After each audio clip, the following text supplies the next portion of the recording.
Hola, ¿cómo les va? Aquí estamos compartiendo desde este momento un nuevo sábado con todo para disfrutar de 120 minutos plenos de actualidad que ya mismo estamos iniciando, como siempre agradeciendo a FM de Sur, que desde el 97.5 MHz nos permite llegar a toda la región sur de la provincia de Río Negro y por supuesto a través de los canales de internet, las redes sociales, el streaming, al resto de la provincia y del país y por qué no del mundo, obviamente. Bueno, estamos iniciando saludando a Diego, que no solamente pone en el aire nuestro programa, sino que también selecciona la música cuidadosamente. Ya lo dijimos, él le gustó tanto a la gente la selección que había hecho en su momento que dijimos, bueno, que seleccione la música Diego entonces. Bueno, nos ponemos en marcha en este programa en el cual estamos cerrando una semana bastante trabada para el gobierno nacional, porque el dólar, sobre todo uno de los bienes a los cuales mira mucho la gente, ha tenido una escalada. En el mes de julio ha subido el 14%, y sobre todo en esta última semana ha tenido un incremento sustancial. Está muy cerca del tope de la banda de flotación. Recuerden que era 1.400 el tope superior, con el 1% mensual que se había propuesto el gobierno. Esto está ubicando en 1.450 la banda de flotación para estos momentos, es decir, el momento en el cual el gobierno tendría que empezar a tratar de bajar el costo del dólar. Pero por el momento está dentro de los límites, digo, entre 1.000 y 1.400, muy lejos de los 1.000 que vaticinaba el propio presidente Milei, y desde que el ministro de Economía, Luis Toto Caputo, casi irónicamente dijera, bueno, a la gente, ¿no? Si te parece que el dólar va a subir, comprá, campeón. Bueno, la gente que le hizo caso, evidentemente, a esa opinión que iba en contra con la ironía, bueno, el que compró en realidad ganó unos pesitos más. Pero bueno, esto sucede a pesar de un montón de cosas, porque el dólar sigue siendo mantenido de alguna forma, en forma artificial, dentro de los cuadros de la banda de flotación, porque el gobierno está interviniendo muy fuertemente con dólar a futuro. Esta es una herramienta que la tiene, que lo puede hacer, es decir, promete dólares, supongamos a, no sé, noviembre, a 1.250 pesos. Y bueno, si el dólar está por sobre ese valor, el gobierno tiene que pagar la diferencia. Ahora bien, cuando decimos el gobierno, en realidad debiéramos decir los argentinos, todos nosotros, porque de alguna forma el dinero no sale de los bolsillos de los funcionarios, ¿verdad? Y otro de los lugares, de los nichos en donde el gobierno se metió para frenar la suba del dólar, es en las tasas de interés. Llegó a ofrecer tasas del 65 y hasta del 70% para que los bancos compren deuda en tasas de ese rigor, de tamaño, tenor, pero aún así todo no consiguió que la totalidad de los instrumentos financieros que vencían fueran renovados. Solamente el 75%, quiere decir que hubo un 25%, que es mucho. Son algo así como 10 billones, un 10 con 12 ceros de pesos, que obviamente no van a estar dando vuelta por ahí, se van a volcar al dólar. Esto era sabido. Entonces, ahí hay una presión alcista. Ahora bien, estas tasas, este incremento en las tasas que propone el gobierno, a su vez retrae la economía porque encarece el costo del crédito, no solamente el que tiene que sacar la empresa para mantenerse funcionando, sino también el de los particulares para comprar con pagos con tarjeta de crédito o con lo que fuere. Así que esto enrarece el clima del propio mercado al cual el gobierno dice que está liberado totalmente. Bueno, siguiendo con las acciones del gobierno en este sentido, digamos que cuando se produce toda esta avalancha de compra de divisas, también está acompañado por aquellas pequeñas, digo pequeñas en relación compras, ¿no?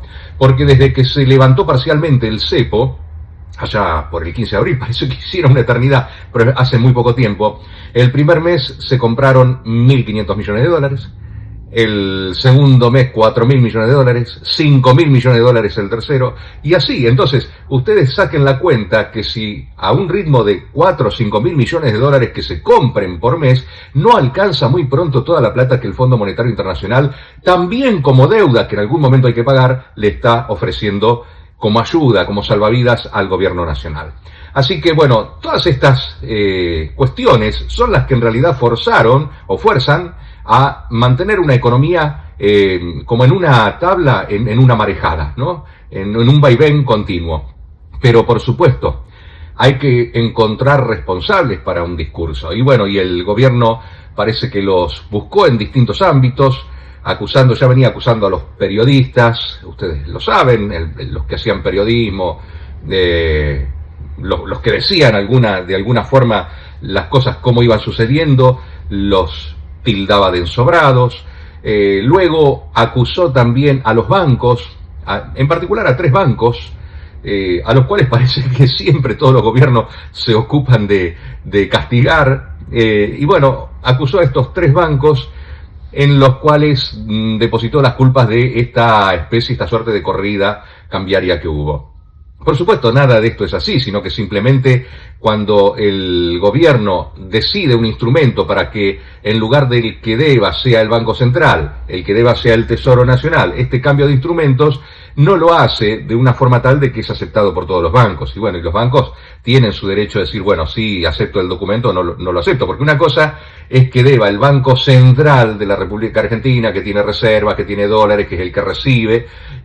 Y otra cosa es que deba el gobierno nacional, que en definitiva el Tesoro tiene pesos y puede darle la maquinita, pero el propio gobierno dice que no va a emitir. Entonces es muy rara la situación. Bueno, convengamos que los bancos fueron acusados también. Fue acusada la vicepresidenta Victoria Villarruel de una cuestión ilógica. Fue acusada de cumplir con su deber, que es el de presidir una sesión en la cual, bueno, la votación fue para que se sancionaran las leyes lo que tiene que ver con el aumento de los jubilados y lo que tiene que ver con la emergencia en discapacidad. Y también se sancionaran la cuestión de los ATN y de la ley de combustibles para que lleguen finalmente a las provincias como debe ser. Bueno, la responsable parece que fue, junto con el conjunto de legisladores, de senadores que apoyaron estas medidas, fue Victoria Villarruel, a quien el presidente Milei le cargó con todas las culpas. Así que entonces, no contento con esto, tuvo un descalificativo muy grande.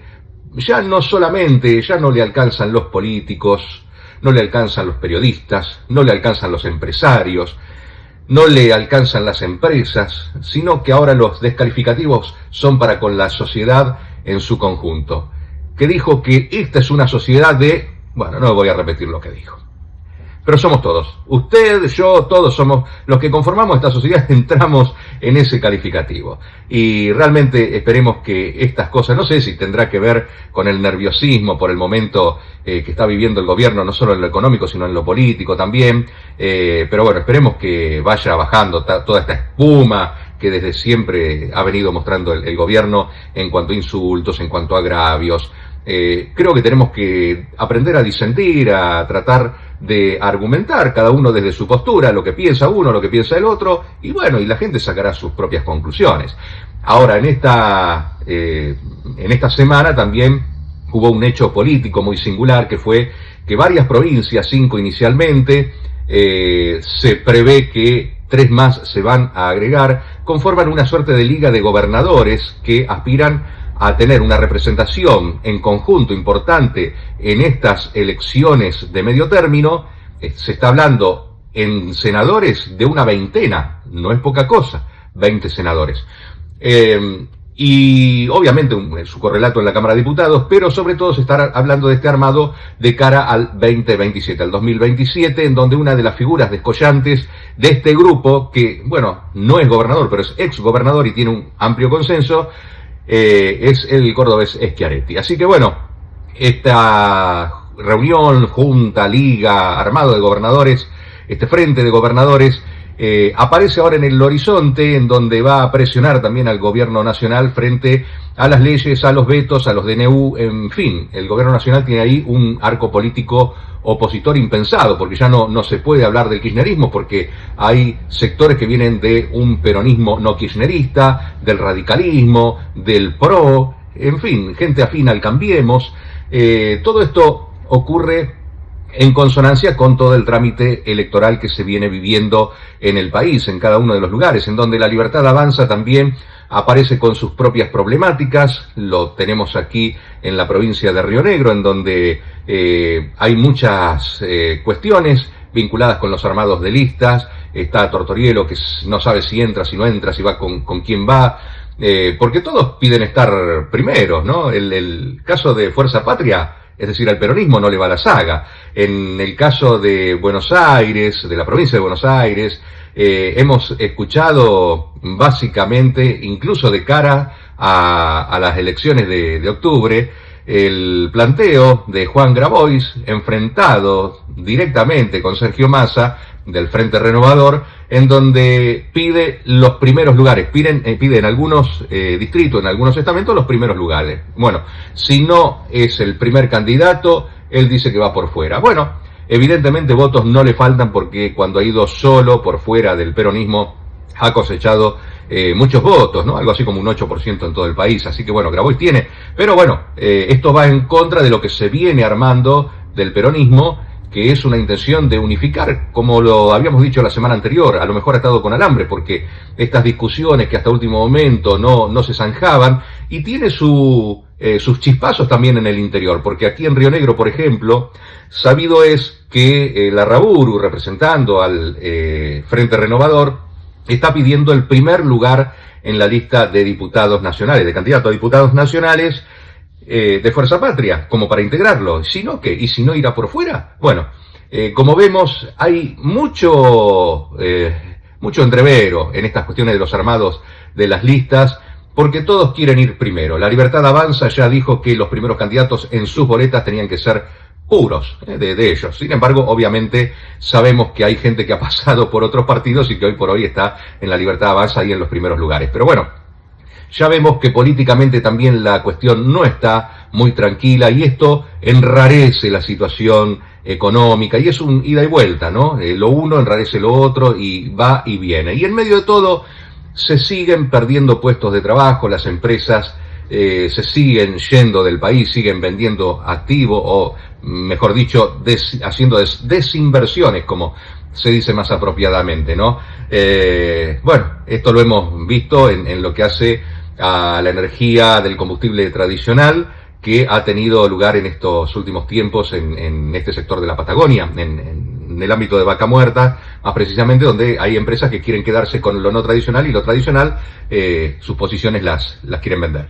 Pero no es esto solamente el sector energético, que digamos es uno de los que más ha traccionado, sino que hay mucha industria que está cerrando, hay muchas fuentes de trabajo. Hemos escuchado esta semana celulosa, hemos escuchado también gente de Asindar, muchos puestos de trabajo. La industria, ya no digamos las grandes industrias, la industria en general, 1.500 puestos de trabajo por mes está perdiendo en lo que hace a este año y medio. Así que es una cantidad importantísima de fuentes de trabajo, porque además la industria tiene esta cuestión de que es personal especializado, capacitado por la misma empresa, ¿no? Es personal que a lo mejor a lo largo de 10 años, 12 años se ha ido perfeccionando en su tarea, ha ido incorporando nuevas tecnologías, lo que fuere, pero de pronto se encuentra con que toda esa inversión que hizo la empresa en esa persona también la pierde, no solamente el puesto de esa persona.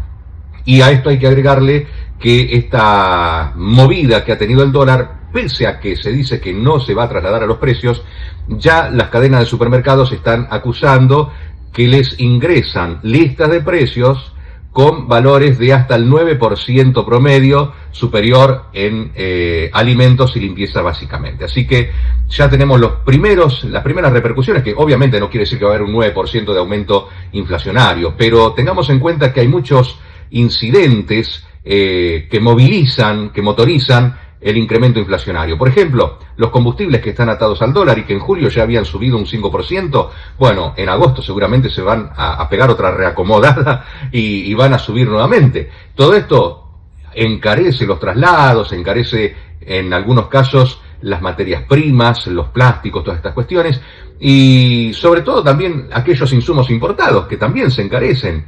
Los autos importados también ya subieron automáticamente su valor. Entonces, convengamos en que hay un incremento inflacionario para agosto, para este agosto que hemos empezado, que va a estar con cifras importantes, tal vez rondando el 3%, ya alejado del 1,5% que se venía dando. Así que vamos a ver qué sigue sucediendo, porque todavía falta mucho para las elecciones, que es ese horizonte que tiene el gobierno, y la pregunta es qué va a pasar después, ¿no? Porque si hay una afectación inflacionaria, si hay un aumento del dólar y hay que pagar, cuando haya que pagar las tasas que se están ofreciendo, insisto, 65, 70% anual, cuando haya que pagar todo eso, ¿de dónde se va a sacar el dinero? Seguramente va a ser de recortes, de ajustes, de nuevos ajustes, porque no hay otra para que cierre el equilibrio fiscal que se ha propuesto el gobierno. Si tiene que pagar dinero para la deuda con el fondo, con los bancos, con las entidades financieras, en fin, todas estas cuestiones, va a tener que reducir algunos sectores en los cuales hace gastos el gobierno. Y todos sabemos que siempre está orientado a aquellos lugares más críticos, porque ya ha dejado de hacer gastos en obra pública, ha dejado otros tipos de gastos, ha disminuido sensiblemente el gasto en lo que hace al erario público, porque ha eliminado muchos puestos laborales, ha eyectado del Estado a mucha gente, que ha pasado a ingresar un número importante de desocupados reales o gente que adquiere la característica de trabajo precario, informal, y que, bueno, veremos cómo va repercutiendo esto con el transcurso de los meses, sobre todo lo que queda de aquí a las elecciones, pero más que nada después de las elecciones. Porque tanto en un caso como en el otro, tanto si la libertad avanza, se alza con un contundente triunfo, como si es derrotada, en ambos casos yo creo que la economía va a sufrir cimbronazos importantes que nos van a afectar a todos. Porque evidentemente todos estos movimientos que se están haciendo ahora, o los mismos que vienen haciendo las empresas conformantes del mercado, que dicen, bueno, dejo de producir, suspendo personal, esto va a tener consecuencias, obviamente, en 3-4 meses. Así que bueno, veremos cómo sigue todo esto adelante. Mientras tanto, hay cuestiones que siguen preocupando, los hechos de corrupción que todos hemos visto a lo largo de tantos gobiernos, incluso muchos han sido juzgados, algunos han sido encontrados culpables, se ha llegado al fondo de la cuestión, en otros casos los expedientes han dormido en los cajones de los tribunales, pero lo que sí estamos seguros es que a lo largo de todos los gobiernos se han dado cuestiones de corrupción que han sido denunciadas y que en el mejor de los casos han sido investigadas y en el peor de los casos están durmiendo.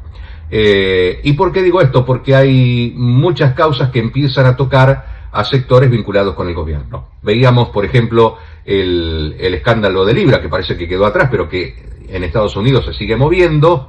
Se ha pedido ahora, sobre todo frente a los activos de Davis, alguna cuestión, pero no se va directamente contra el presidente Milei y contra Karina Milei en una primera etapa, porque sería muy complejo para los bufetes de abogados de Estados Unidos afrontar un litigio contra los mandatarios, funcionarios de un gobierno extranjero. Entonces por eso prefieren ir en principio por Davis, por sus vinculaciones, y a partir de ahí están apareciendo algunos chats y algunos documentos que ligan a Davis con Karina Milei, con Javier Milei. Pero bueno, esto pareciera como que va a quedar para un segundo lugar, pero sí va a ser necesario que al menos como testigos tengan que comparecer y bueno, y explicar qué función han tenido en el escándalo Libra los funcionarios gubernamentales. El caso de la familia Menem también, Martín Menem, presidente de la Cámara de Diputados, que ha tenido, bueno, bastantes complicaciones en estas últimas semanas también, no solamente por la empresa familiar que aumentó sus ganancias en función de las licitaciones con el Estado, sino también que un socio de Martín Menem formó una empresa para empezar a tener relación más que nada con los prestadores de salud de la obra social intervenida de los rurales, intervenida por el Estado, en donde empieza a tener negocios también el socio de Martín Menem. Y les quiero hacer escuchar algo que tiene que ver con un escándalo que se dio en estos días. Por un lado, bueno, todos entiendo que de alguna u otra forma sabrán cómo ha venido la acción de Ballard, que un ex agente de la CIA, del FBI, en fin, que aparentemente le interesaba trabajar en contra de la trata de personas, pero lo que hacía era justamente abusar en algunos casos, por lo menos así hay un número importante de denuncias. Esto es lo que pasaba entre dos ministros del gobierno nacional. Por un lado vamos a escuchar primero a la ministra de Seguridad, Patricia Bullrich, diciendo quién era este Tim Ballard y por qué le negaron que llegue hasta el presidente de la Nación, Javier Milei, como pretendía hacerlo. Y por el otro lado, en paralelo, Cunio Libarona, ministro de Justicia, arreglando cómo reparar la imagen de Tim Ballard frente a jueces, frente a otros abogados, a periodistas, a legisladores, a quienes ofrecía también hacer llegar proyectos de legislación para la materia en la cual él estaba involucrado. Tim Ballard me estoy refiriendo. Así que bueno, vamos a escuchar este contrasentido entre dos ministros del gobierno y que han puesto un poco la mirada en cómo se puede, frente a un mismo personaje, tener una doble vara. La ministra de Seguridad, que lo acusa y no lo deja entrar a casa de gobierno, lo acusa justamente de intento de abuso, al menos de intento, en 23 ocasiones, y por el otro, el del ministro de Justicia, Cunio Libarona, que le ofrece, como buen lobista, sanear, limpiar su imagen. El señor Tim Ballard, que efectivamente fue en su momento protagonista de lo que después fue una película muy dura que se llama Sound of Freedoms, Gritos de Libertad, o Sonidos de Libertad. Después tuvo una conducta terrible. Tiene 23 causas de abuso y fue echado de todas las organizaciones contra la trata de las que había sido parte. Entonces, por responsabilidad, yo trabajo para proteger a las víctimas de trata. Y el señor Tim Ballard se aprovechó en 23 oportunidades, se aprovechó de gente, de mujeres que las llevaba, las ponía como pantalla para un procedimiento de trata y después las abusaba o intentaba abusarlas. Tiene 23 denuncias. Entonces, yo cuido mi gobierno, nosotros no lo recibimos a Tim Ballard.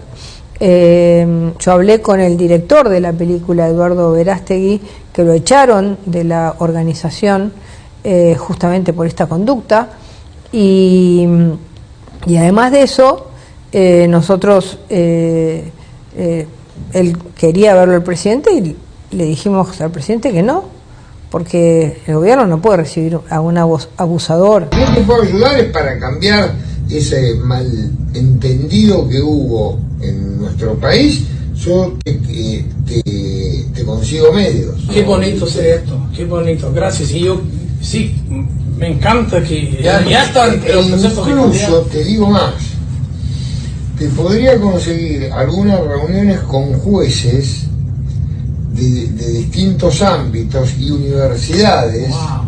Para que vos cuentes tu historia. Perfecto. Y la problemática, porque yo te digo algo, el delito que yo veo en tus películas se vincula mucho a la pobreza. Los jueces lo tienen que conocer, los legisladores, te puedo armar reunión con legisladores, los legisladores lo tienen que conocer, las universidades lo tienen que conocer. Esto se combate sobre la base de tener conciencia de que esto existe.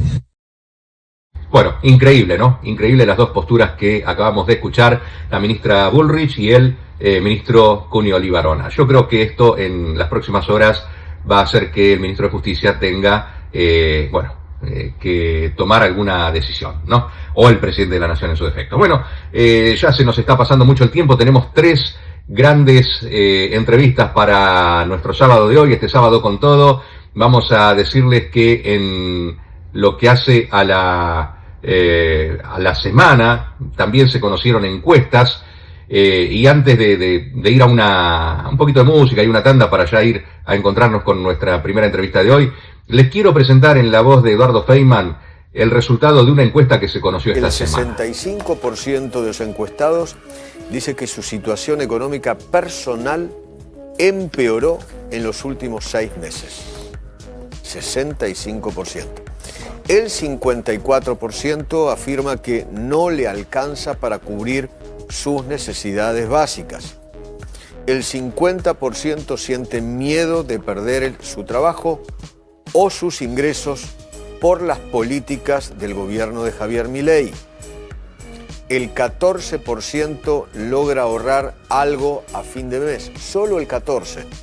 El resto gasta todo o se endeuda.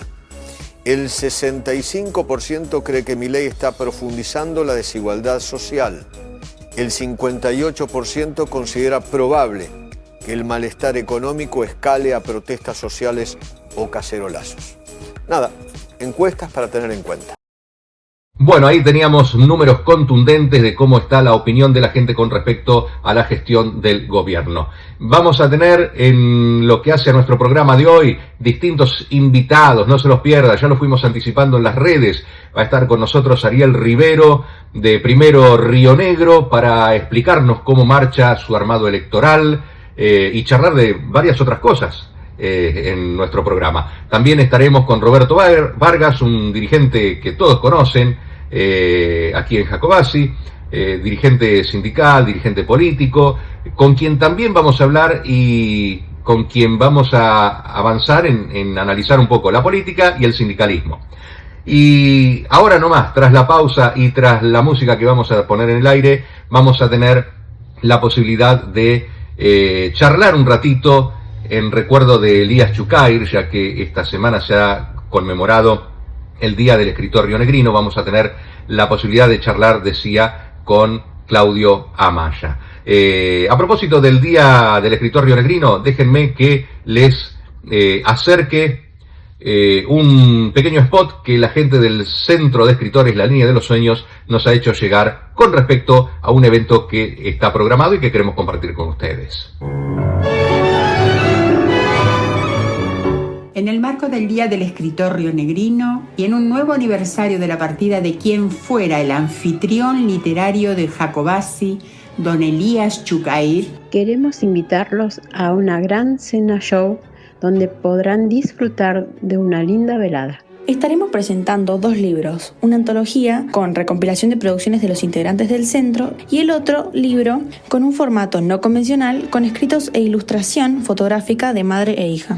La cena show es el 7 de agosto a las 21:30 horas en Parrilla Restaurant Isabel. Las tarjetas están a la venta. Puedes adquirirlas al 2944 31 26 29 y al 2944 60 13 96.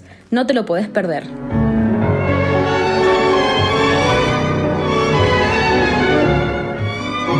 Bien, hecha la invitación y ahora sí vamos a hacer una pausa. Aquí estamos en FM Sur 97.5 MHz. Nos quedamos con ustedes en estas 2 horas de Sábado con Todo. Diego ahora le va a poner música a nuestro encuentro.